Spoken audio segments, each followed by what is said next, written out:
ഒരു BCom graduate ആണ്. ഗ്രാജുവേഷന് ശേഷം diploma in Indian and foreign accounting എന്ന കോഴ്സാണ് ഞാൻ കംപ്ലീറ്റ് ചെയ്തത്. അക്കൗണ്ടിങ് മേഖലയിൽ വർക്ക് ചെയ്യാൻ താല്പര്യമുള്ളവർക്ക് ജോബ് ഓറിയൻറ്റഡ് ആയിട്ടുള്ളൊരു കോഴ്സാണ് ഡിഫ. ഞാൻ കോഴ്സ് കംപ്ലീറ്റ് ചെയ്തതിന് ശേഷം GTech പ്ലേസ്മെൻറ്റ് സെൽ വഴി അഡ്മിൻ ഇൻഫോ സൊല്യൂഷൻ എന്ന കമ്പനിയിൽ അക്കൗണ്ടൻ്റായിട്ട് ഞാൻ വർക്ക് ചെയ്യുന്നു. കോഴ്സിന്റെ ഭാഗമായി അക്കൗണ്ടിംഗ് സോഫ്റ്റ്വെയറുകളായ ടാലി, ക്വിക്ക് ബുക്ക്, സേജ് 50 എന്നിവ കൂടാതെ അക്കൗണ്ടിങ്ങും എന്റർപ്രൈസ് റിസോഴ്സ് പ്ലാനിങ്ങും അഥവാ ERPയും കൂടി പഠിപ്പിക്കുന്നുണ്ട്.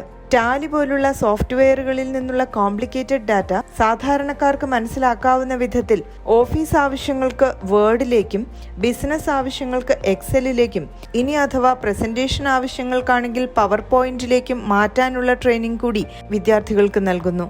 അതിനാൽ തന്നെ ഡിഫ വിജയകരമായി പാസ്സാകുന്നവർക്ക് അക്കൗണ്ടിംഗ് മേഖലയിൽ മാത്രമല്ല മാനേജറിയൽ, ക്ലറിക്കൽ മേഖലകളിലും ജോലി ലഭിക്കാനുള്ള സാധ്യതയുണ്ട്.